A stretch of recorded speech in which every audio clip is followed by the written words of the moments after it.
એકદમ ટેસ્ટી અને યમી એવા પાસ્તા રેડી છે ફ્રેન્ડ્સ. ચાલો નાસ્તો કરવા. લંચમાં પણ તમે ભરી શકો છો. હલો ફ્રેન્ડ્સ, રાધે રાધે, જય દ્વારિકાધીશ, જય માતાજી એન્ડ ગુડ મોર્નિંગ. તો ફ્રેન્ડ્સ, અત્યારે વહેલી સવાર થઈ ગઈ છે, એટલે કે સવારના 7 વાગી ગયા છે. મસ્ત મજાનો શુક્રવારનો દિવસ ઉગી ગયો છે. તો ફ્રેન્ડ્સ, મને એવું થયું કે મકાઈ મેં બહુ બધી લીધી હતી, તો મને એવું થયું કે ચલો હું બાળકો માટે મસ્ત મજાના પાસ્તા બનાવી નાખું નાસ્તામાં. તો તેના માટે મેં અહીંયા મકાઈના દાણા પણ કાઢી લીધા છે, ટમેટાં સુધારી લીધા છે, અને ડુંગળીને પણ મેં આવી રીતે લાંબી લાંબી કટ કરી લીધી છે ફ્રેન્ડ્સ. અને મસ્ત મજાના મસ્ત રીતે મેં અહીંયા કુકરમાં છૂટા છૂટા એવા મેં પાસ્તા પણ બાફી લીધા છે. તો હવે આપણે આ પાસ્તાને બનાવી લેશું અને મસ્ત મજાનો સવારનો નાસ્તો રેડી કરી લેશું. તો ચાલો ફ્રેન્ડ્સ, આપણે કોર્ન ટોમેટો ઓનિયન પાસ્તા બનાવી લઈએ. કોર્ન ઓનિયન ટોમેટો પાસ્તા બનાવવા માટે મેં અહીંયા એક મસ્ત મજાનું સ્ટીલનું પેન લઈ લીધું છે. તેમાં આપણે 2 થી 3 ટેબલ સ્પૂન ઓઇલ એડ કરી દઈશું અને હવે તેલને આપણે આવવા દઈશું. તો ફ્રેન્ડ્સ, આપણું ઓઇલ આવી ગયું છે. તેમાં આપણે હિંગ એડ કરીશું. ત્યારબાદ તેમાં સૌથી પહેલાં આપણે મકાઈ એડ કરી દઈશું.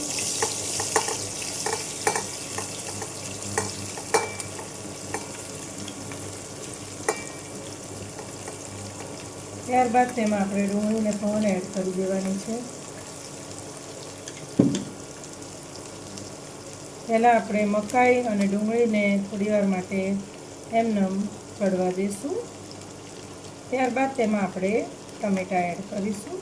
તો પહેલાં આપણે બધી મકાઈ અને ડુંગળીને નાખી દેવાની છે. ફ્રેન્ડ, સવાર સવારમાં આવો ગરમા ગરમ નાસ્તો ખૂબ જ મજા આવે છે.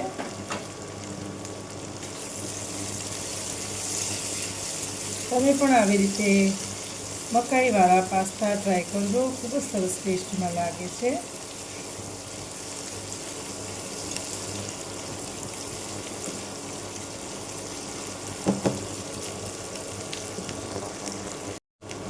ફ્રેન્ડ્સ, હવે આપણે મીઠું એડ કરીશું. મીઠું તમારે તમારા સ્વાદ પ્રમાણે એડ કરવું. આપણે પાસ્તા જે બાફી લીધા હતા તેમાં પણ મીઠું એડ કરેલું છે.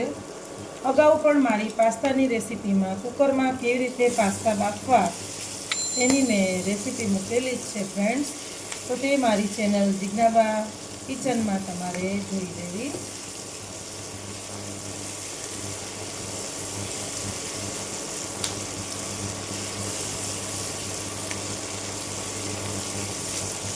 આપણું વેજીટેબલ ફાસ્ટ ગેસ ઉપર જ સોટે કરવાનું છે.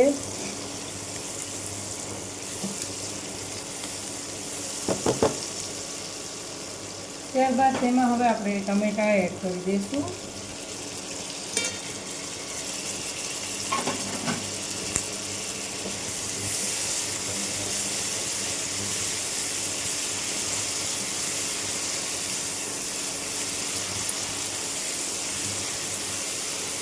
અને તેને પણ 5 મિનિટ માટે સોટે થવા દઈશું.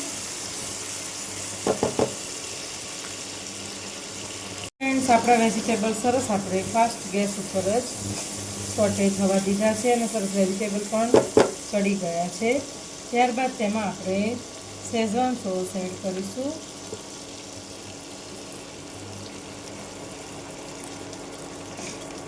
ત્યારબાદ તેમાં આપણે રેડ ચીલી સોસ એડ કરીશું.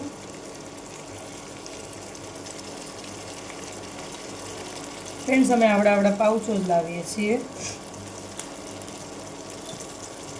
ત્યારબાદ તેમાં આપણે ગ્રીન ચીલી સોસ એડ કરીશું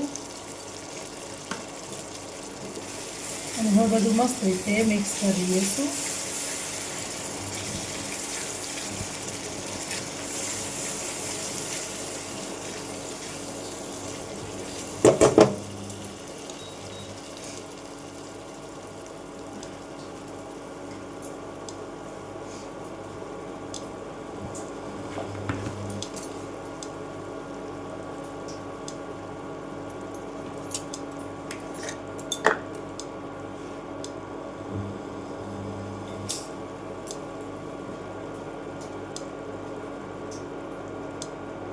ત્યારબાદ તેમાં આપણે જે તંદૂરી મેયોની આવે છે તેને પણ એડ કરીશું. તેનાથી પણ પાસ્તાનો ટેસ્ટ ખૂબ જ ફાઇન આવે છે.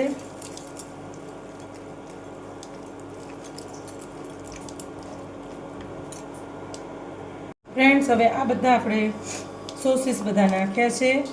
તેને બેલેન્સ કરવા માટે તમારે જે રીતે તીખાશ તમે ખાતા હોય તે રીતે તમારે મરચું પણ એડ કરવાનું છે. ત્યારબાદ તેમાં આપણે લાલ મરચું એડ કરીશું.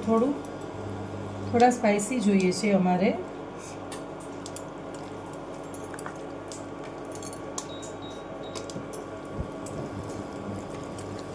ફ્રેન્ડ્સ, તમે પણ આવી રીતે પાસ્તા બનાવજો, ખૂબ જ ફાઇન બને છે.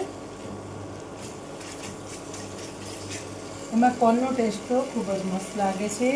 ત્યારબાદ તેમાં આપણે થોડું કેચઅપ એડ કરીશું, 1 ચમચી જેટલું. તેનાથી તેનો ફ્લેવર ખૂબ જ સરસ આવે છે. એમાં થોડું સ્વીટનેસ આવે છે એટલે પાસ્તાનો ટેસ્ટ ખૂબ જ ફાઇન આવે છે.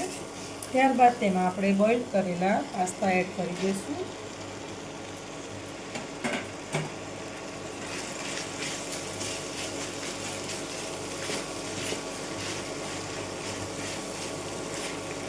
છે ને ફ્રેન્ડ્સ, એકદમ ઇઝી રીતે મસ્ત મજાના પાસ્તા રેડી થઈ જાય છે. અને સવારમાં આવો નાસ્તો બાળકોને ખૂબ જ ભાવતો હોય છે.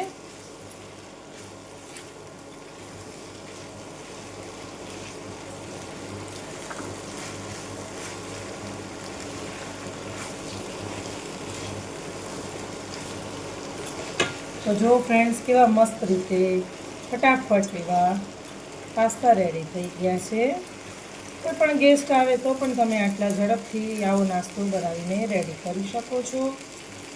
અથવા તો તમારે શું કરાય કે ગ્રેવી રેડી કરી દેવાય, પાસ્તાને પણ બોઇલ કરી દેવાય. ગેસ્ટ આવે એટલે ગરમા ગરમ તમારે એને સર્વ કરવાના જ રહે છે. તો ફ્રેન્ડ્સ, ડન થઈ ગયા આપણા પાસ્તા. હવે એને આપણે સર્વ કરી લઈશું. ફ્રેન્ડ્સ, મારું મસ્ત મજાનું ફેવરિટ મારું એવું ઇન્ગ્રીડિયન્ટ્સ ધાણા, જે હું નાખવાના ભૂલી ગઈ તે હું અત્યારે નાખી રહી છું, સુધારી રહી છું, ઝીણા એકદમ ચોપ કરીને. મારી દરેક રેસીપીમાં ધાણા તો હોય જ છે. મને ખૂબ જ ફેવરેટ છે મને ખૂબ જ ગમે છે ધાણા. ગેસની ફ્લેમને મેં અહીંયા બંધ કરી દીધી છે.